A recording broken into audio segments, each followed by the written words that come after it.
मैं हूं professor doctor Ijaz रसूल नूरका, प्रोग्राम फूड सिक्योरिटी के साथ। हम बात करेंगे फूड सिक्योरिटी और इससे जुड़ी ज़रूरियात, मतलूबा वसाइल, दरपेश मसाइल और उनका हल। हर पैदा होने वाला बच्चा हमसे तकाजा करता है खुराक, दूध और कपड़ा। जब तमाम अहले वतन पेट भर कर खाना खाएंगे तो हम कहेंगे कि हम हैं फूड सिक्योर्ड कंट्री। वतन अजीज की फूड सिक्योरिटी के सबसे अहम स्तून जो अपना तन, मन, धन लगाकर पैदा करता है हम सब के लिए खुराक, वो है हमारा प्यारा किसान, पाकिस्तान की आन, बान और शान। देखते रहिए प्रोग्राम फूड सिक्योरिटी सिर्फ यूनिवर्सिटी ऑफ सरगोधा टीवी पर। Welcome to program Food Security with Dr. Ijaz Noorka at University of Sargodha TV. We are very lucky. We have a good geographical situations. We have a mountains, we have a valleys, Potoha region, we have a deserts, we have a agriculture field and even the sea. But unluckily, we are not utilizing all of our geographical situations due to our ignorance, due to our lack of knowledge. But we are lucky enough, we have a chairperson IPO with us, Muhammad Farooq Amil. He is the former ambassador and now heading the IPO. Sir, welcome to the University of Sargodha TV studio. Thank you very much, sir. It's an honor to be here. Sir, it's our pleasure. Please let us know what's the IPO and what's the WIPO. Please introduce this one so that we can go give some information to our audience. Right. Thank you very much, Dr. Saab. It's WIPO. I'll come to WIPO first because WIPO has been around for a very long time. It's the World Intellectual Property Organization in Geneva. I was lucky enough to be posted in Geneva and worked very closely with them for the years I was there. And the World Intellectual Property Organization is the global UN agency that looks after all IP related matters, whether it's trademarks, it's patents or copyrights, industrial designs and geographical indications. There's a whole family of IP activity and IP rights. So this is the global authority. Pakistan has been a member since 1967, but we had a situation where IPO was in different places in Pakistan. Okay. So there was a copyright office, there was a trademarks, there was patents, but in 2005 it was brought under one umbrella, one organization, Intellectual Property Organization of Pakistan. And it is primarily the headquarters are based in Islamabad, but we have a major office where the trademarks and the patents are in Karachi. In fact, it's physically the biggest. And then we have an office in the LCCI building in Lahore. We're also in Peshawar. We're moving into a bigger space and we're opening an office in Quetta. We would like to have national a footprint of our offices, but more than that, what IPO is trying to do in the age of e-commerce is to go into digitalization so that people who are applying for the various registrations, they can do it from the convenience of their homes or their businesses. Now, the other aspect of IPO that I want to talk about is that it is an autonomous body and it is currently under the administrative control of the Ministry of Commerce. But in terms of actually running the strategic vision, we do our own thing, and the chairman comes every 3 years. So I'm 2 years into it. I've got 1 more year to go, and the next chairman. But there's a saying in Rumi, and since it's an international audience, Rumi says, we stand on the shoulders of those who came before us. It's as simple as that. So what we're doing is trying to incrementally change the awareness of IP as a subject, as a national economic issue in Pakistan.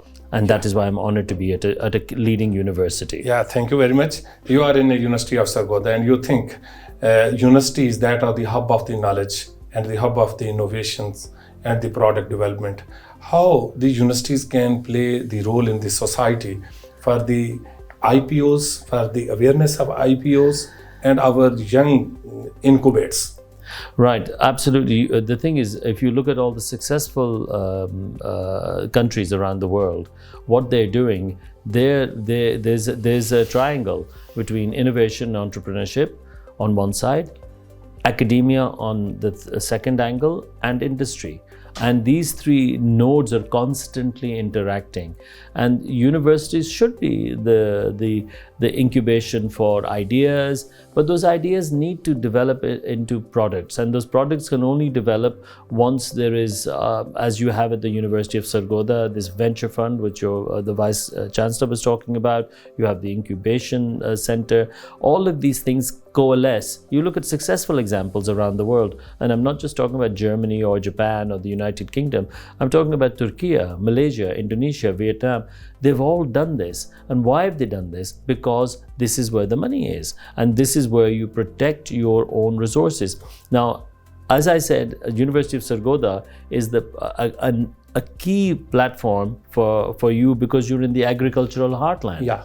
And agriculture is gigantically important here. As our planetary population increases, and WIPO along with the rest of the UN agencies understand this, that there's a stress on the resources of the finite resources of this planet.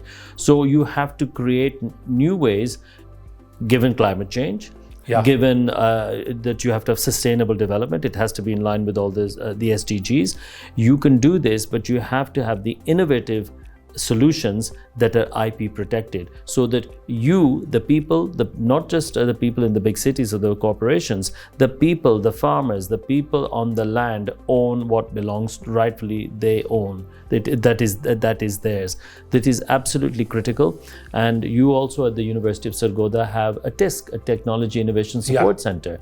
And this is one of the most successful TISCs that I've seen, because the vision of your Vice Chancellor and yourself, the faculty working on genetic resources, you see this, you understand this, and therefore the development program that came from Geneva in 2005, I see it being implemented here. I think it's very, very important, and I think the Director General of WIPO, Mr. Darren Tang, and the Deputy Director General, Mr. Hassan, they would be very thrilled to hear that WIPO's footprint has a very solid and productive presence at the University of Sargodha. Yeah, of course.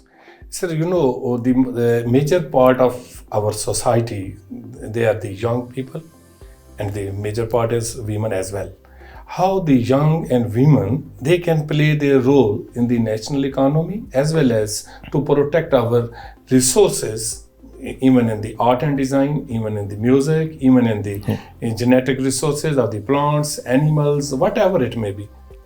Right. The IP message that I bring here, and what you're doing yourselves, you're already doing it, is geared towards the youth, the young people. And that is why the centrality of universities in the projection of and the promotion of intellectual property, it has to come from a university where you have multiple centers of research and product development. It's absolutely critical that you have this.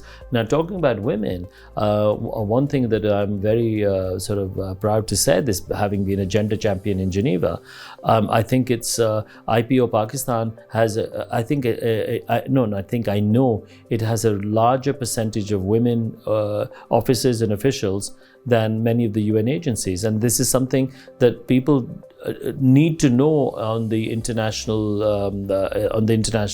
UN and circuit, that IPO Pakistan is very, very progressive in that sense. Now, the other question that you basically mentioned was what role can they play?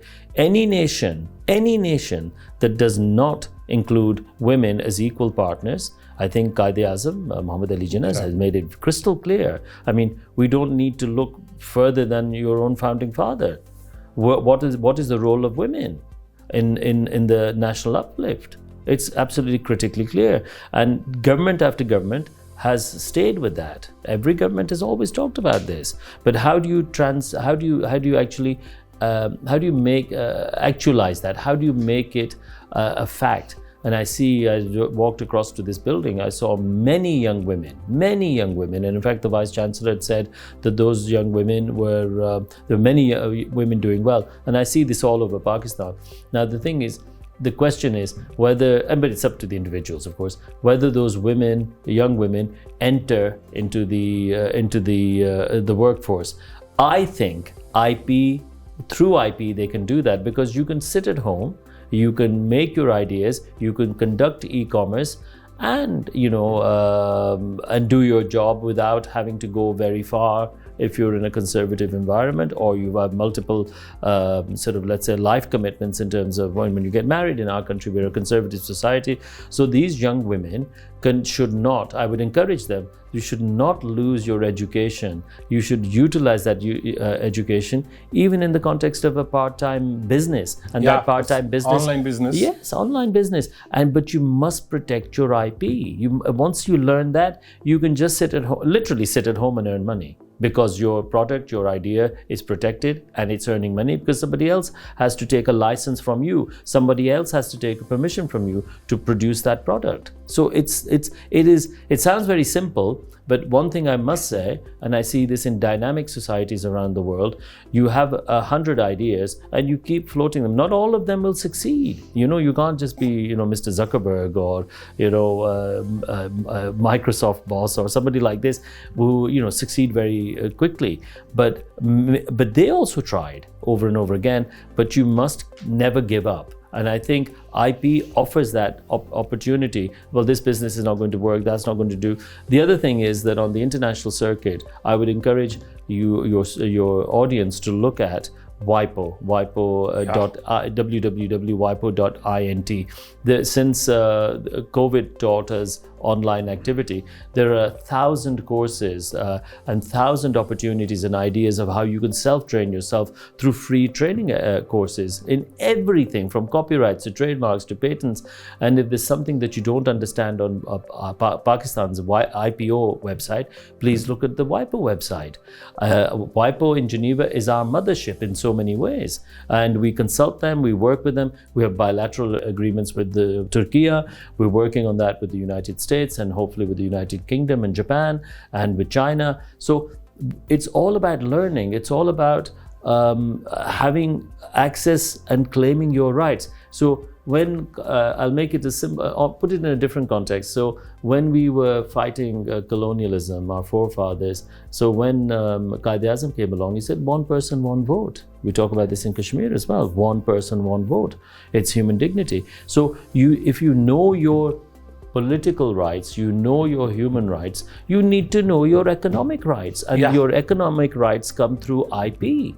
Because when you own it, that's yours. So please, my message to all the young people in particular, know your economic rights. Yeah, Pakistan is lucky. We have 265 universities at a moment, and millions of the people, they are studying in the universities. Are you hopeful about the success stories in last 1 decade? Our students, they are going for the innovations. Are they registering the innovations? Well, yes, they are, but the thing is that much more work has to be done. And of course, there is an interest of the younger students or postdoctoral students to travel abroad, but that's okay. Please do. Everybody does this, and they travel abroad, they go to other universities. There's a cross-pollination of ideas, and those foreign universities want bright young people. And when Pakistan produces so many bright young people, but then what I keep saying is to monetize your ideas and make them into businesses. And it's absolutely critical. And then you've seen this in the next door, the next door neighbor. A lot of those people went and settled abroad, got foreign passports, and settled there. But then they all came back to invest because of the labor costs and the opportunities and the better lifestyle for them at that point where they'd reached. And there's no reason you can't do that, and our young people can't do that. And I personally think the time for just constantly asking for money from other people is over. We must stand on our own 2 feet, and we must create our own knowledge wealth. It's as simple as that. And if you don't, then I think it's the begging bowl is not an option. Thank you very much, sir, for sparing your precious time to be a part of our program, Food Security with Dr. Ijaz Noorka. My dear listeners, we are very rich in our indigenous resources, our crops, our fruits, our stone fruits, our rice, our citrus, our mango, so many other, our flowers, our jewelry, our music, our art, our designs, our indigenous instruments, equipments, but the time has come to register all these things in the IPO so that we can sustain our development and sustain our food security. Thank you very much.